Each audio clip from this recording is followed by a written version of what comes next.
So for this evening's talk, as I mentioned earlier, just before coming in here, we had an executive committee meeting discussing a few things about the AGM and running our Buddhist society. And then just coming in here, I've got to now think, what am I going to talk about? You know, life, you have to make decisions. And even though when I became a monk, I thought, I can leave all of that behind. I don't have to do any more management. Because you know what it's like when you have to make a decision? Think, is it the right one? Is it the wrong decision? And sometimes that can cause you so much stress. And I thought the solution is become a monk, and then you don't have to make any decisions at all. Now look at me. When I was it was true that when you were a young monk or young nun, you have just this beautiful time, your early years, where you don't have many things to do. You don't have to give talks. You don't have to choose your fashion. Get up in the morning, just got these brown robes or nothing. It reminds me of one of those stories. There was one monk, not Ajahn Brahm, but one of the other monks. He came from Norway, and he was really a good monk, and he came and ordained at Bodhinyana Monastery, and then, he needed to go and visit his family back in Norway. And so he wrote to his mother and just asked, okay, if I come back at this time. And he showed me the reply he got from his mother. Yes, you can come back to Norway to visit, but do not come in robes, wear a suit. And he showed it to me. And I told him, and he did it. He followed my instructions. He wrote back to his mother and said, my boss, Ajahn Brahm, told me that it's either these robes or nude. Take your choice. Because we haven't got a suit in monastery. So it's much easier to make those sorts of decisions when you've got no choice.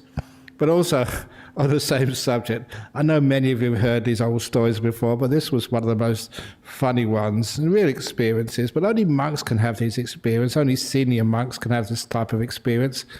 When I got this invitation through the post, and they had the government of Australia, so signature, or not signature, that little emblem on top of it. So this is interesting. It was from actually the Prime Minister at that time was John Howard from his office. And it was an invitation to a state dinner in the Grand Hall of Parliament House with Queen Elizabeth. Whoa! This is true, honest. That was really, the most amazing invitation I had. State dinner with Queen Elizabeth in Parliament. There's a number of problems there. Number one, it was a dinner, and we're not supposed to eat in the evening. Then what am I going to do? And number two, I was over here in Perth, and I was over in Canberra, but that was something you could fix with an airline ticket. It's amazing that, sometimes you go to your travel agent, and, you say, well, I need to go to Canberra, I was too busy, but you flash this invitation, dinner with Queen Elizabeth. Oh, yeah, we could do something. But then there was the impossible thing to solve. Because I looked at the invitation. I asked the other monks, should I go? And they said, yeah, you must go, yes, go. And I said, look, there's a big problem. And that was dress code. Because, dinner with Queen Elizabeth, this is a true story. You can't you have a dress code you're supposed to wear. And so I looked at the dress code. And there were three options, only three options. And the first option was black tie. Have you ever had those invitations when it says black tie? And I'm a monk, okay? So, I don't go to these sorts of things. I don't know, what dress codes really mean. So I asked a few friends, is that all you need to wear, just a tie? No trousers, no shirt, no jacket. They said, no, that's code. That means black tie means you have to have a black tie, and there's all the other things which go around it. So it didn't really matter. We didn't have a black tie in Bodhinyana Monastery. Not one tie there at all in that monastery. Oh, so I said, I can't go on that. Number 2 option was military uniform. I'm a pacifist. You can't have a military uniform. Where can I get one of those from? Fancy dress shop? I don't know. Anyway, just I thought, oh my goodness, I'm not going to be able to go. And then I looked at the 3rd option, and my eyes went wide. Yes, I can go. The 3rd option was long dress. Have a look. We qualify.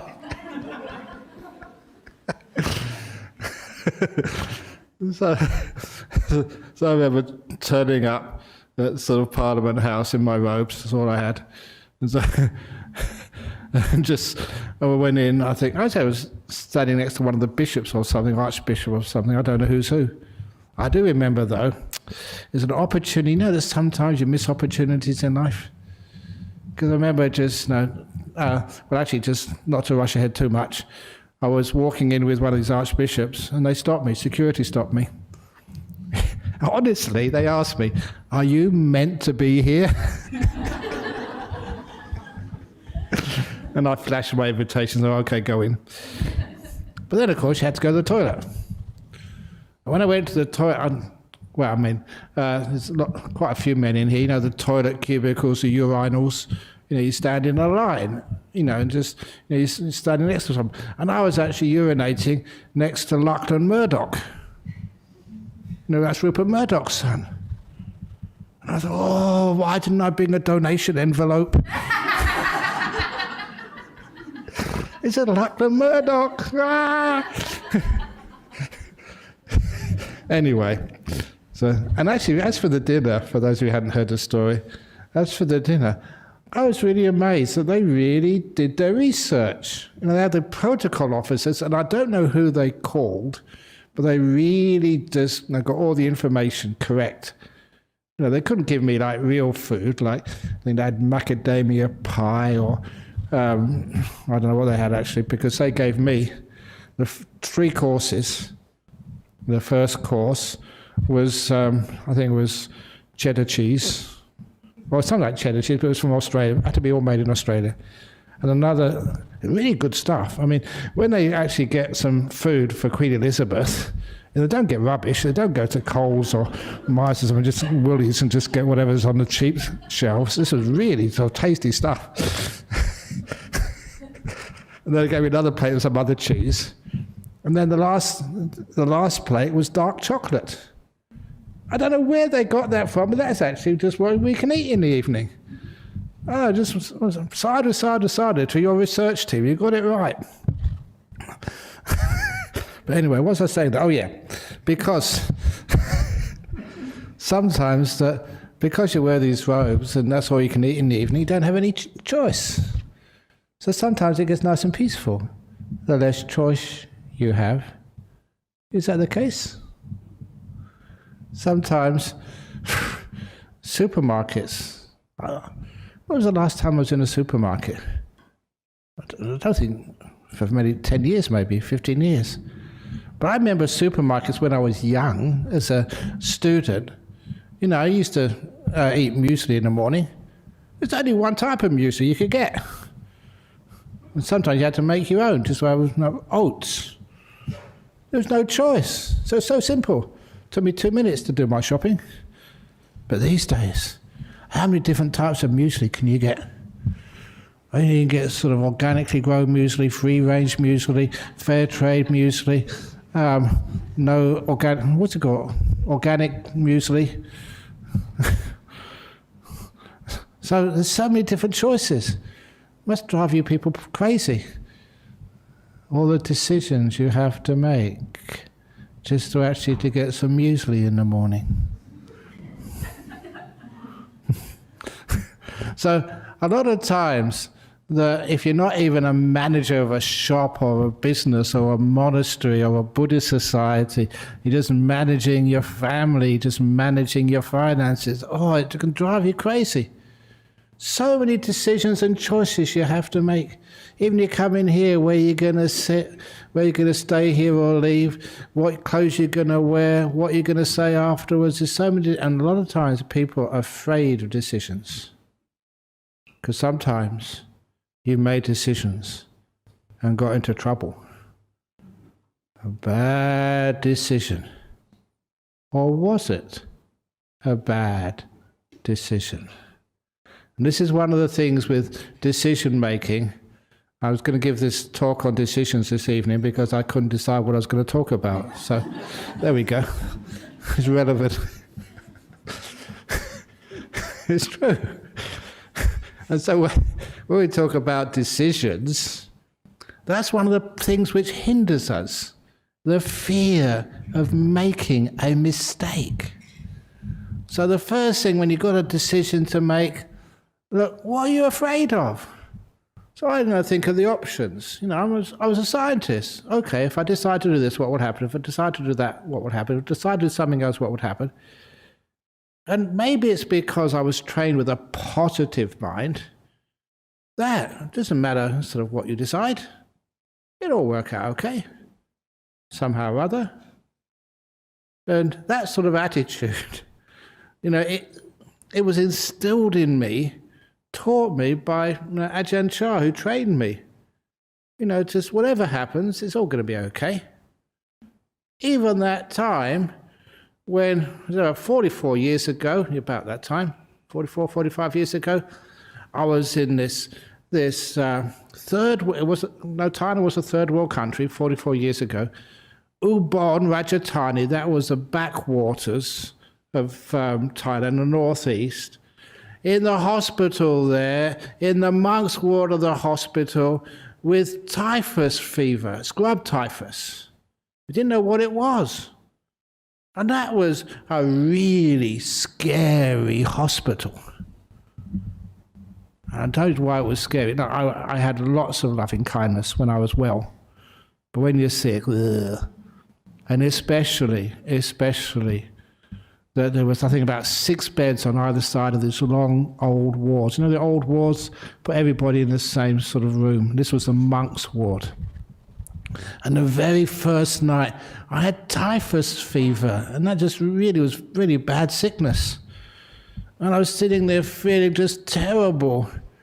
And then there was a male nurse at the front, and he went out the door, and he didn't come back. And after an hour or two, with no one looking after us, that's when I asked one of the monks next to me in bed, because I could speak Thai in the local language, northeast Isan at the time. And I asked, when's the night nurse going to come? He looked at me as if I was crazy. He said, what are you talking about, night nurse? There is no night nurse. If something goes wrong at night, it's just unfortunate karma. I didn't like the idea of karma then. And that was scary. You had a dozen monks in there, all different types of sicknesses, and just no one to look after you at night time. And worse was to come the next day. The next day, because the nurse would come to give you injections. Now, for those of you about my age, I'm 70 this year. In the old days, do you remember they didn't have disposable needles? They were all recycled. Now, recycling is very good, but not through needles used to inject medicine in your bottom, because that's what happened. Those needles, honestly, they were so blunt. I never tested this out, but I'm pretty sure they were used in Bangkok first. And they're disinfected, they boiled, and once they were used in Bangkok, all the wealthy people lived, then they were sent up to the provinces, and Ubon was really one of the backward provinces at that time. Beautiful people, but just very poor. And then they were used in the ordinary wards first of all, and last of all, the monks. Because we were the tough guys, you know. Doesn't matter what they did, we wouldn't complain. Other people, not us.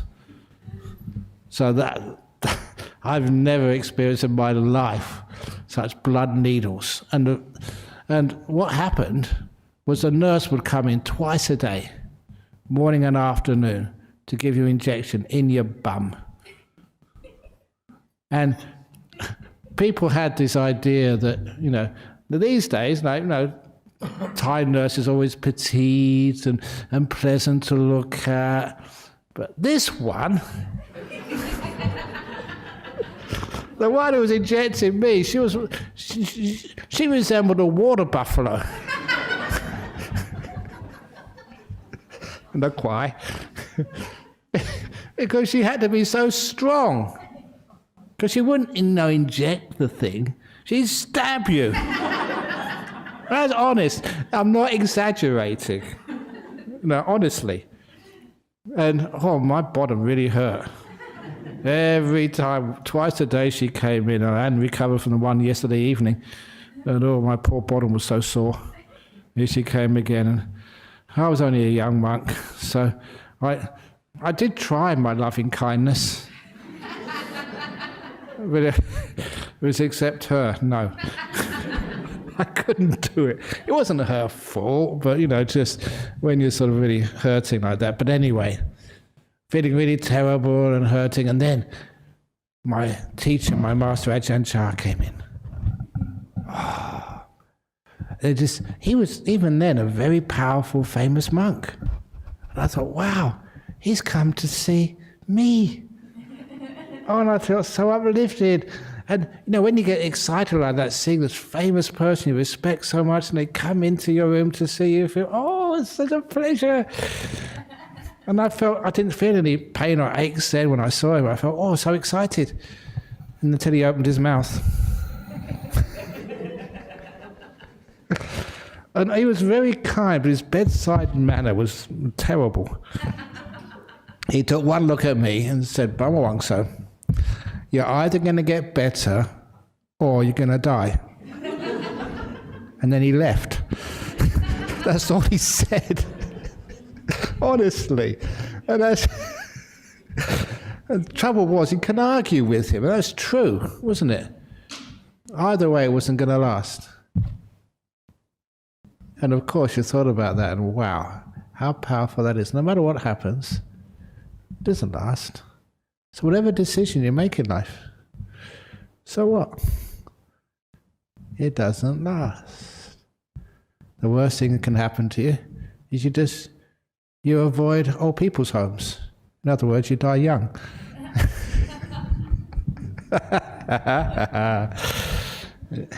So you can always see the positive side in things, and that's why when you make decisions, when you have no fear, well, you know, obviously, you know, you're just responsible and you're intelligent, you do your research, but if you make the wrong decision, very often when I make decisions here about what to talk about, what joke to say or what joke not to say, sometimes when I say that, the monk sitting next to me says, I hope he doesn't tell that really nasty joke. But the joke today, somebody sent me this book last week. It's really on Buddhist jokes. Really nice. Only one line, it's very easy. And it has the saying on the front, letting go is the only thing I've got left to hold on to.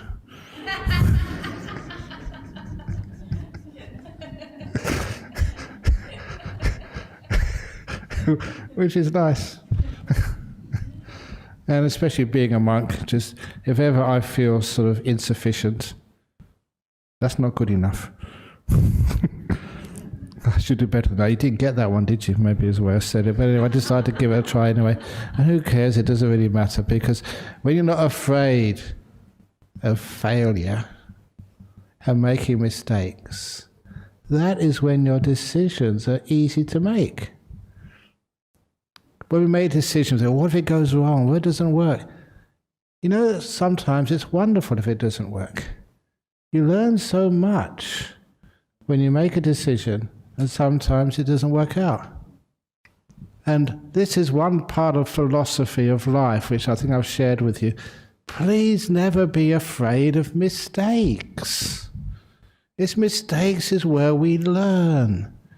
If we didn't make mistakes, the only place you could not make mistakes, you stay in your house and never go out at all. The times when I was young and just cut myself and bruise myself and that's where I increased my immunity.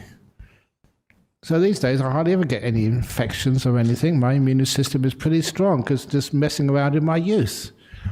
When somebody says, why don't you try this new path for your career, give it a try. That was also encouraged for me. I was in a university in a science degree, and there the people said, don't just do science. Just go and experiment. See what else is on offer in this great university.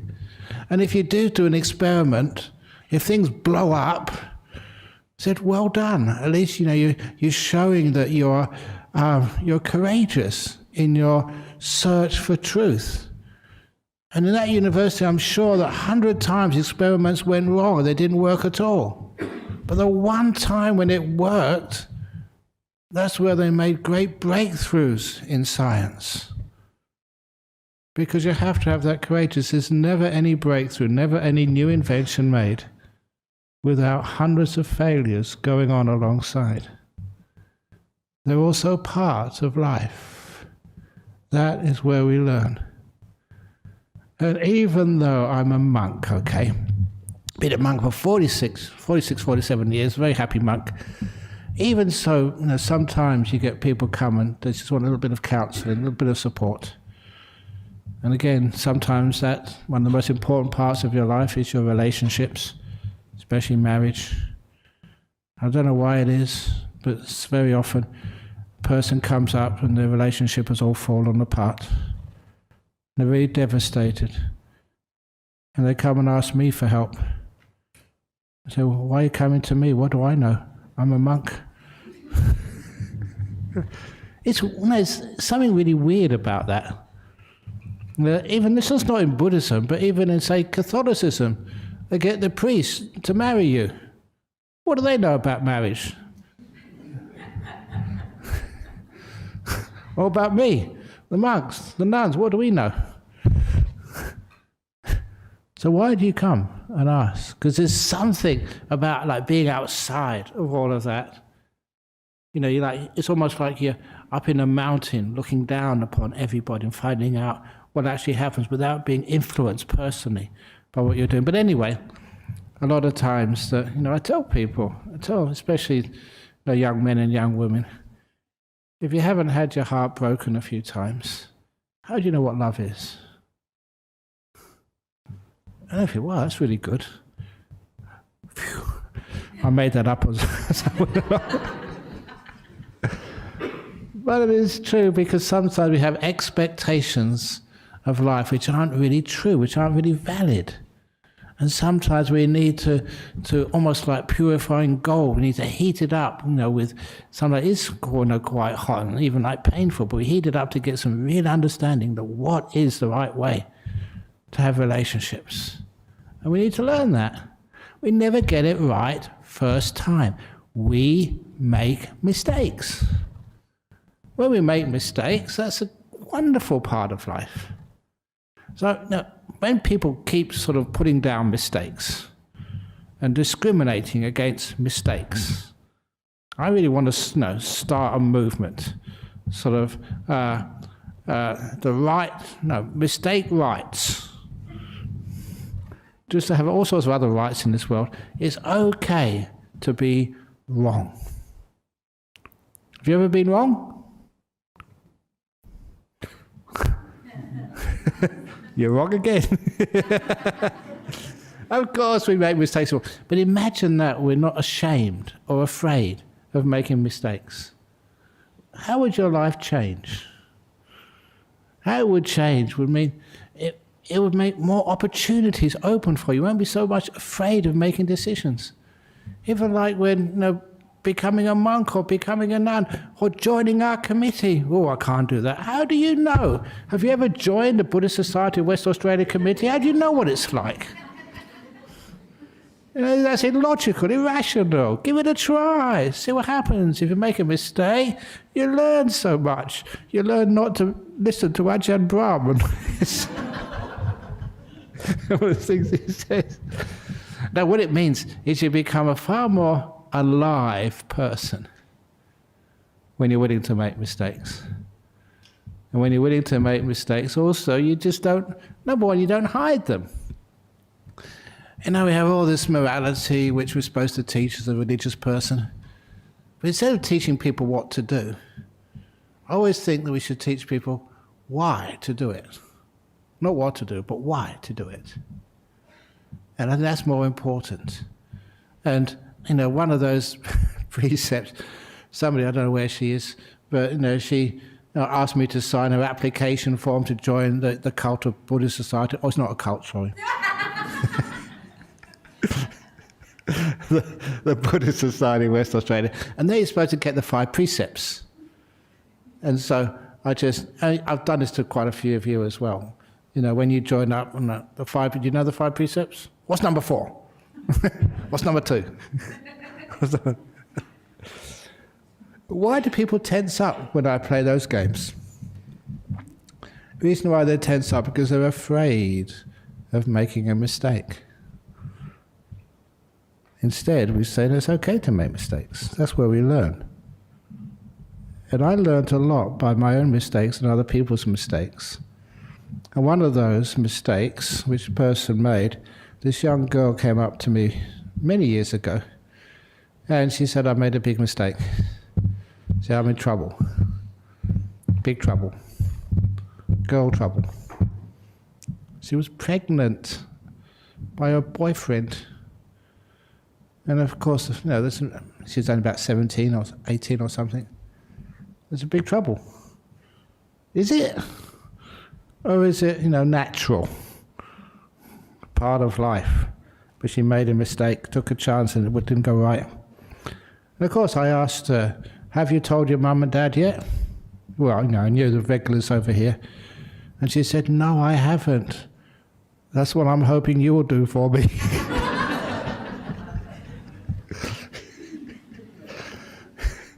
And, you know, I was just really touched, you know, that, you know, she would trust me that much and actually give me the privilege, the honour of actually helping her out of a difficult situation.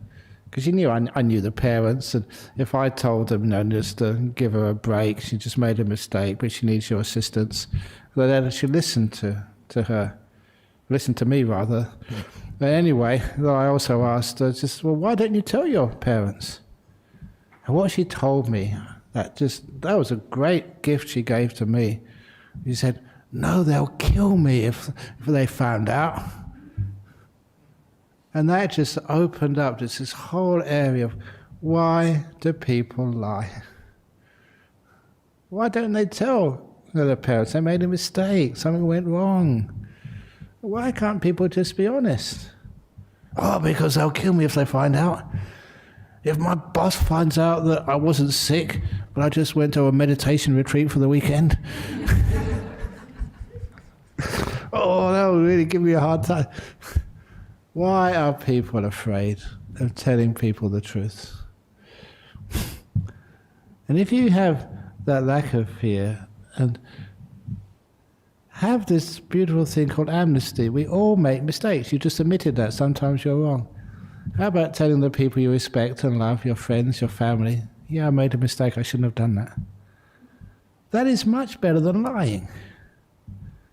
How about just Mr. Morrison just putting, oh yeah, people of Australia, I made a big mistake. Have you ever seen a politician actually admitting that they've made mistakes? The reason why is they're afraid.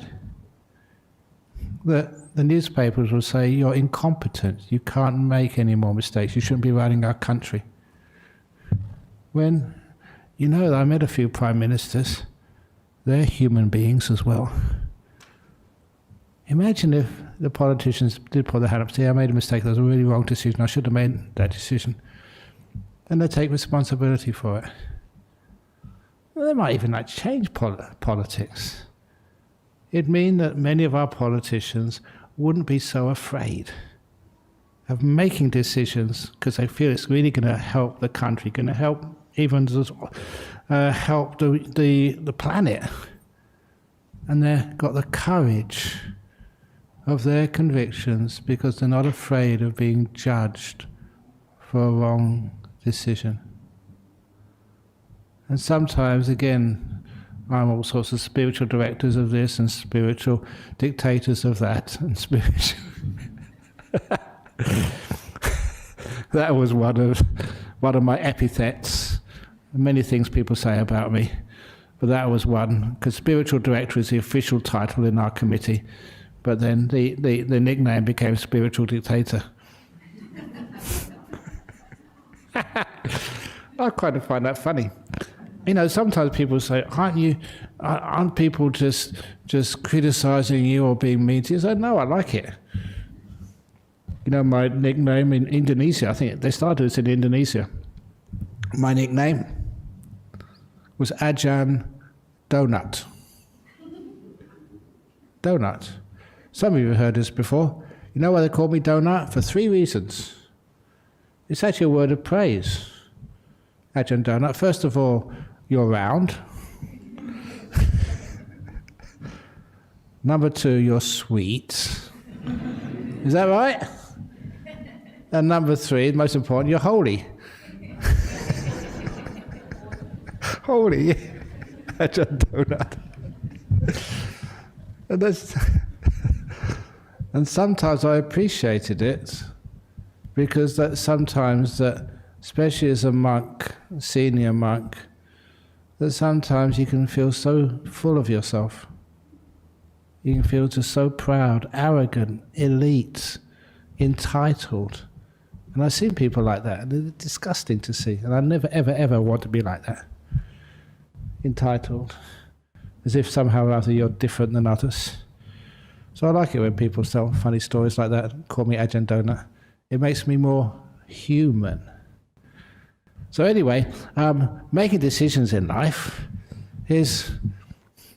I found out just all those decisions I've made in my life, and many, I'm now 70 almost, so it's like you go out a door, and you can turn left or you can turn right, just simplifying the decision making. Which one should you do? Oh, what the hell, I'll turn left today. Because I know it doesn't really matter. What really does matter, though, is I made the decision reasonably quickly. I don't ponder, oh, should it be left, should it be right, should it be right, should it be left? Maybe I'll go and look on Wikipedia and find out which is the best way to walk. And Google Maps might be better because that gives you directions. Or should I go and ask experts on which way is the best way, left or right? Or should I actually check the weather because maybe go left, it's a storm, maybe go right, it's nice weather. Should I go and ask my friends? And that's ridiculous, isn't it? That's what sometimes people do. They're really hopeless at making decisions. They procrastinate too much. As for me, I put off procrastinating till later on in my life. That's a joke. I'm really having a hard time with my jokes today. Don't mind. Put off procrastination till later on in your life. Anyway, back to, where was I? Oh yeah, making decisions, left or right. What's really important is you don't waste energies on your decisions and worry about, is it the right decision? No one knows what the right decision or wrong decision is. You just make a decision and then you make it work. You save your energy till after you've turned left or right. And then you make that work. It doesn't really matter what decision you make. What really matters is how you commit to that decision afterwards and how you really make it work. So that's why, if any of you sort of think you want a partner in life, you're not married yet, and you're looking for someone, oh, just anyone will do.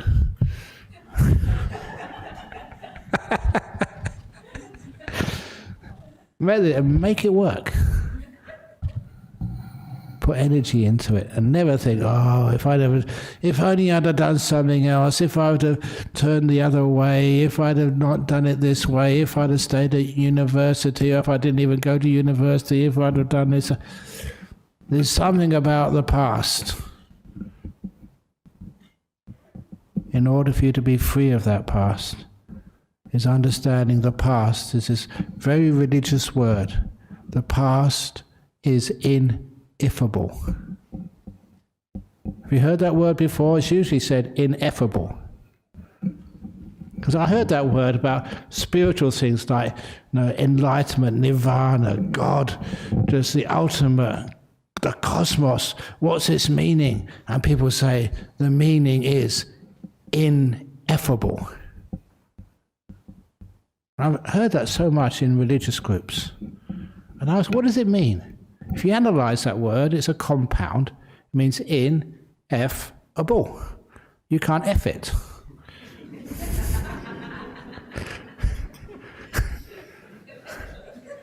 So it's true, you can't F enlightenment or God or anything. If you do, you're in trouble. It's ineffable. But it didn't really mean anything except just, making it funny. But of course, I always think that you give it a meaning, something a bit more powerful. And of course, that's why I invented the word ineffable.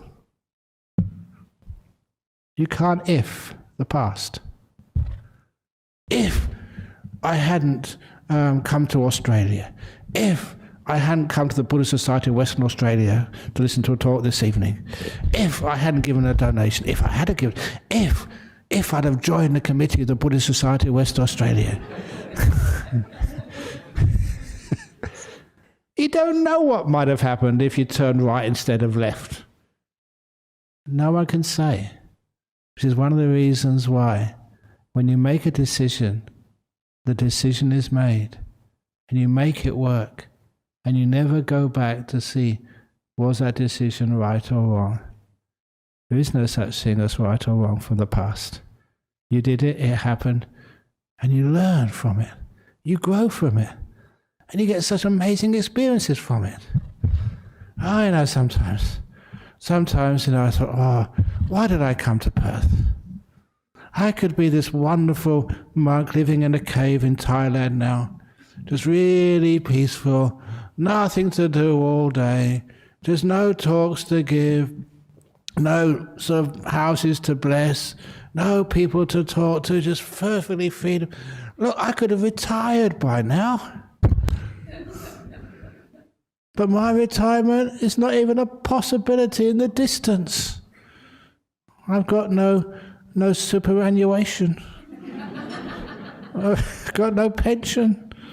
I've got no place to live other than my little cave in Bodhinyana Monastery. Did I make the wrong decision? No. That was pretty quick. But of course, I never even think of things like that, because I know the past is ineffable. You don't know what might have happened. What I do know, I'm here, and I'm going to make it work. So when I instead of turn left, turn right, which should I do? I make sure that once that decision is made, I give it everything I've got. Make it work. And if eventually, it doesn't sort of go the way I expected, actually nothing goes the way I expected. Does your life go the way you expected? If I'd have asked you 10 years ago, 20 years ago, would you be spending Friday night sitting on the floor with sore legs, listening to a Buddhist monk give a crazy talk? Would you have been able to predict this? Of course not. But here you are. So you make it work. So because of things never go the way I expect them to, but that's part of life. And I learned so much from that. Give as much energy as I possibly can. And that's actually just a beautiful story, which just comes to mind. I usually tell this when we're doing fundraisers. They always need funds for something or other, because we spend too much. Not the monks. The monks, we don't spend anything at all. I'm looking at president of our committee. That's all good stuff. But anyway, a story from Ajahn Chah. Sometimes people really do think that religion and spirituality has to be profound and difficult to understand. I mentioned that before. If you go to a talk, by me or by somebody else, and it's a really deep talk, and afterwards you go outside, you tell your friend, that was really deep. He said, yeah, it was really deep. I didn't understand a word of it, but that's why it was deep. But hopefully you can understand what I say here. It doesn't mean it's not deep. That's one of the great things with an Ajahn Chah. He's some incredible deep teachings, but they're so easy to understand. But one of the things which he didn't tell me, he told this man from Sydney. And this man from Sydney had heard this great enlightened master in northeast of Thailand. He wanted to go and see him and ask some questions. And he was determined enough to get on a flight from Sydney, this is quite a few years ago, all the way to Bangkok and find out Ajahn Chah didn't live in Bangkok, get another flight to Ubon Ratchathani, and from there get a taxi to Warin Chamrap, and then to Wat Ba Pong, to Ajahn Chah's monastery. And he could only go for a day or two, so he was going to get the flight back to Bangkok that afternoon. And so he found out where Ajahn Chah's hut was, and Ajahn Chah was surrounded by all these people. And so he was on the outside, on the edge, waiting for his turn to see the great master. He was waiting, and waiting, and waiting, getting no closer to Ajahn Chah. And after a couple of hours of waiting, he thought, waste of time. He come on this great journey all the way from Sydney to the northeast of Thailand for one reason, and he hadn't achieved his goal. So he got up, quite depressed, walked over to where the taxi was going to pick him up, to take him to the airport to get his flight back to Bangkok and then connection back to Sydney. And then he realized the taxi was not going to come for another 45 minutes or hour. So he saw some monks. They were picked up brooms to do some sweeping. So he thought, well, why not? At least I could do some good karma and just do some sweeping. So he picked up a broom and started sweeping. And as he was sweeping, he told me this story in Bodhinyana Monastery. I never heard this story before. And he was sweeping away, and then he felt a hand on his shoulder. And he wondered, who did this? So he turned around, and that hand belonged to Ajahn Chah. And Ajahn Chah was standing in him, about a half a meter away, hand on his shoulder, just smiling at him. And he said something which was translated by a translator. So if you're going to sweep, give it everything you've got. And then Ajahn Chah smiled and went away. And he told me that little saying changed his whole life. Because he realized that was from not just an ordinary person. Ajahn Chah had often seen, and obviously seen, this Australian man. He must have been young, about 30 at the time. Seen this man come all the way from Australia, hadn't got a chance to ask any questions, and Ajahn Chah didn't have any time to do anything except give a very quick teaching. If you're going to sweep, give it everything you've got, 100%. And he realized that was not just about sweeping, it was about life. When he was at work, in his office, he gave that 100%. He never thought about his family or his health or anything. It's 100% work. And when he was driving home after work, 100% to drive home carefully. When he was with his family, he was with his family, gave his family 100%. Didn't even think about work. And when it was time to go to bed, he gave sleep 100%, never thought about anything else. He gave this 100% effort to everything he did in the moment, one by one. And he said because of that, his family life flourished. He always had time for his family because when they're in front of them, he was in front of them, he gave them 100%. He never thought about his work, so I'm tired, or watching the TV. When he had his food, he gave food 100%. He never watched the TV while he was eating or talked when he was eating. He just made sure he ate and enjoyed his food. And his business, he gave that 100%, and he flourished, he became very wealthy. Everything about that little teaching, he said, that was such a wonderful teaching, it really changed my life. When you're listening to a talk, you give listening 100%. Are you doing that? And last of all, when you go past the donation box, give it everything you've got. Thank you for listening. Finish off the talk.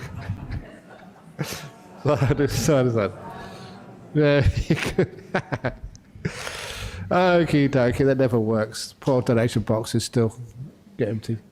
Okay, so we've got some questions now from the floor. I hope, or from overseas or somewhere, maybe. So thank you all for listening. And again, that announcement tomorrow, there's that Eightfold Path by Ajahn Brahm and his helpers. That's live streamed, isn't it? Live stream. So if you want some real deep teachings, which you probably won't understand. No, you probably won't understand. That's online. We'll hear tomorrow. Yeah, please come up. Here we go. Wow, we've got some from Brazil, UK, India, and Poland. It's really nice to get from all parts of the world. From Brazil, knowing that everyone is getting what they deserve according to their karma, how should one observe and manage to their compassion? Don't turn into indifference. You get the ingredients of life according to the law of karma, but what you do with those ingredients, that is where people need some inspiration, encouragement.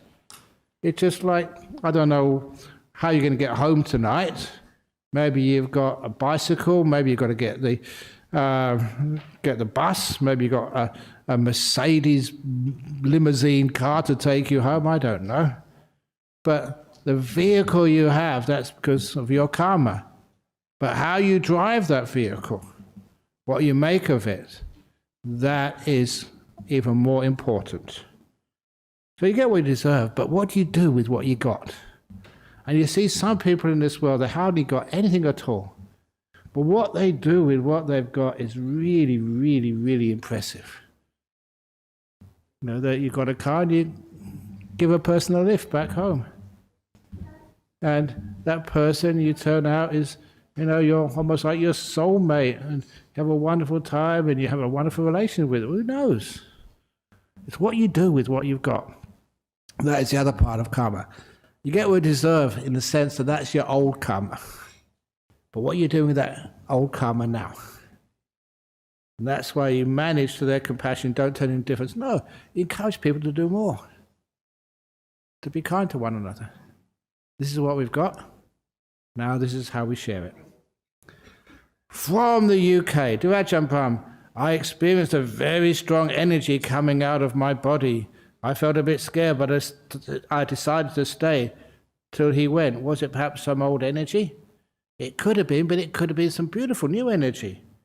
Strong energy. If it's delightful and very powerful, that could mean some of the beautiful energies which come up through meditation.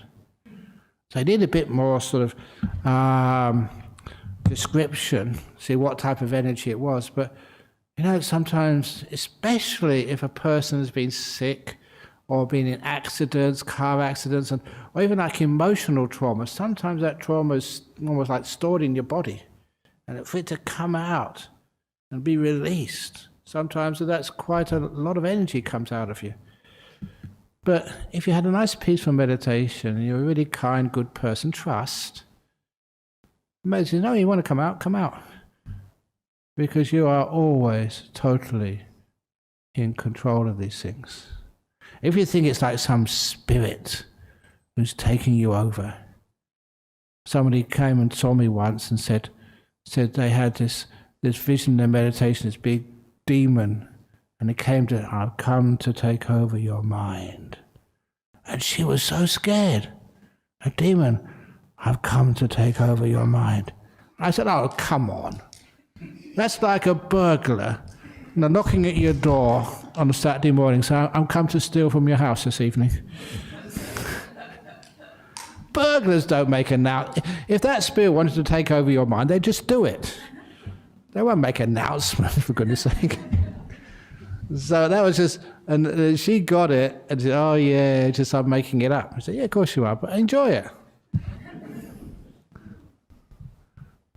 Oh, I think I told a few people this, is sometimes, because I'm a monk, get some really nice nimittas. Now, nimittas are like these mental images.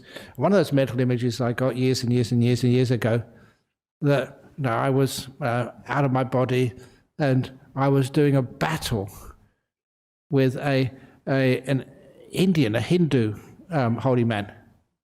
So we're flying through the air and zap, zap, zap, zap, zap. It's really good fun.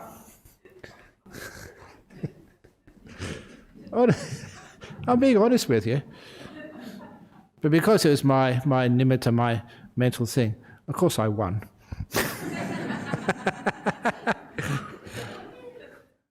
But you weren't at all afraid or anything, because this was like a lot of you were adding. I was adding most of what was happening into there, as a person always does. So what you do, you make sure that it works. The next question is from India. Am I in trouble? So don't be scared. Sometimes being scared by these experiences is the only sort of problem.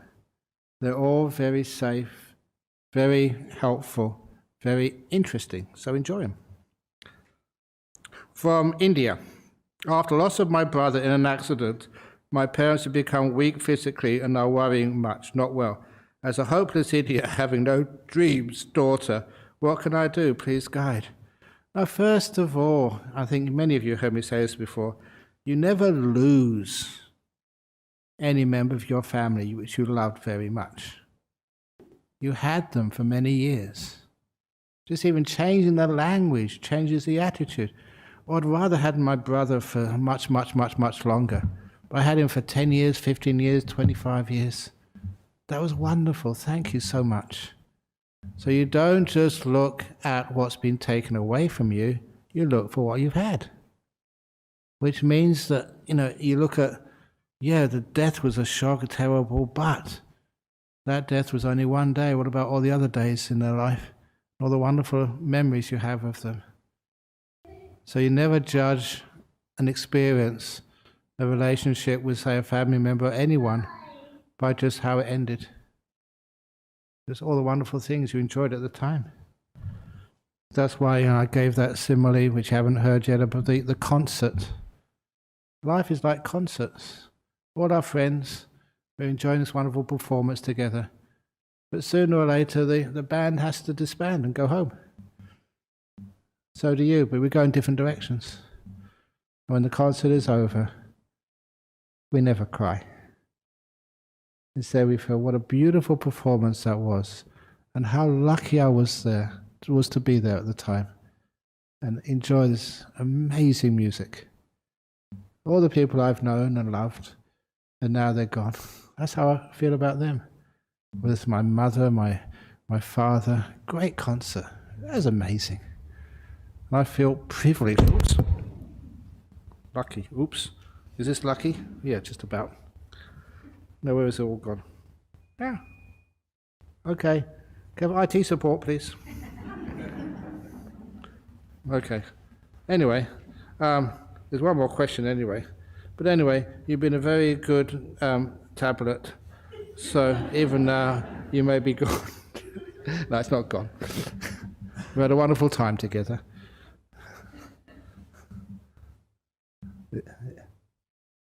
Yeah, is it reincarnated? It's reincarnated. See, if you don't believe in reincarnation, it's now back here. So, people do die, but it's also just how they live. And we also just remember not just the deaths, but the lives and the wonderful memories we've had with that person. What's the other story? I often tell this at funeral services. See this glass here? Can you see the crack in it? You're the closest. Can you see the crack in it? No. You see there's a crack in it. It's called the crack of fragility, impermanence. This is glass. It's not made out of plastic and unbreakable. Because it's glass, if I drop it, like I almost drop this thing here, it's going to crack, break, and not be useful anymore. Just like me, I'm cracked. One day I'm going to perish and die. Not this evening, don't worry. Each one of you are also going to perish and die. Because we're all cracked, that's why we must care for one another. I care for this glass because it's fragile. I care for my body because that too is fragile. Care for each one of you because relationships are fragile. If this was unbreakable, there'd be no reason to care. Anyway, from Poland, it's the first time I've joined live streaming. Yay! I don't know if there's anybody who can pass my thankfulness to Ajahn Brahm. Yeah, there is Mr. Tablet. After years of struggle with depression and anxiety, including medications and psychotherapy, I'm cured after hearing one sentence. Yeah, amazing. And that sentence was, "It's okay, I'm depressed." There's nothing wrong with being depressed. All those, the usual simile which comes up now. If ever you go to any of our monasteries, we call forest monks, forest nuns. The reason why, because we live in forests. And we get so much information and amazing truths from seeing nature. And one of the things which you see is that there's no tree in Dhamma Monastery, in Bodhinyana Monastery, in Jhana, there's no tree which is dead straight. With all the branches in the right place, with all the leaves green, no brown leaves, no leaves eaten by bugs. You never see a tree which has got no damage on its trunk. Every tree in the forest is twisted, bent, damaged, burnt. That's why they're beautiful. So I always thought that damaged trees should be exterminated, got rid of, and only having perfect trees. That's not a forest anymore.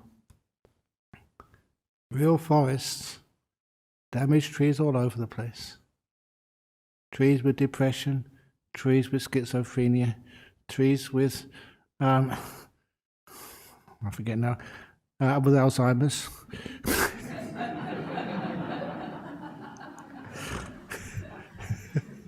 Forgotten what species they are. All sorts of different trees in the forest. And so sometimes when we stigmatize an illness like depression and we treat it with medication, it's okay to be depressed. Which means that you're at peace with it. Energy comes back, depression goes. Well done, Michael from Poland. It's okay to be depressed. Everything gone, I feel alive again. And now almost a year passed without any panic attacks. Yay! Thank you, Ajahn Brahm and BSWA. You are truly amazing. Greetings from Poland. And from Michael Godlewski from Poland, dziękuję. Any Polish people here? Dziękuję means like a greeting in Polish. To Michael in Poland. And thank you. It's a nice way to finish off for today. So thank you all for listening. And what do we do in the end? 3 sadhus? Sadhu, sadhu, sadhu. That's called give me everything you've got. And now we also, for those who are Buddhists, and I'm supposed to be a Buddhist, so we do the 3 bows. Don't sound like a chant. Okay. Well, that's nice, isn't it?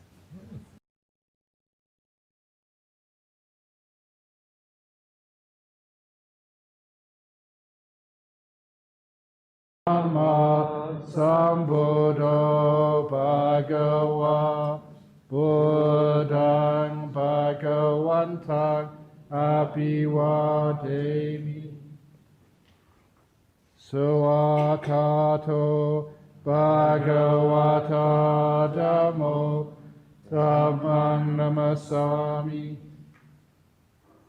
Supatipano Bhagavato Sāvaka Sangho Sanghang Namami.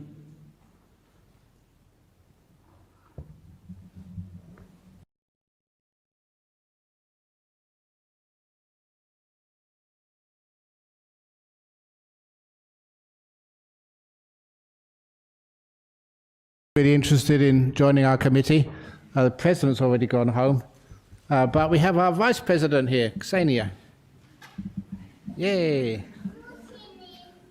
So you can ask her or ask me, and how wonderful it is.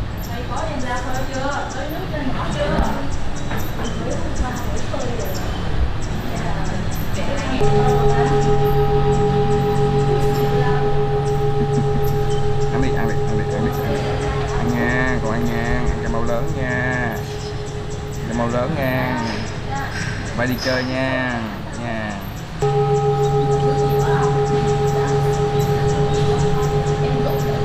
Trên này ở đâu á thầy? Bắn được hả? Nó nhỏ, nó rớt xuống rồi bắt nó nuôi nó cho nó lớn để nó bay đi nè.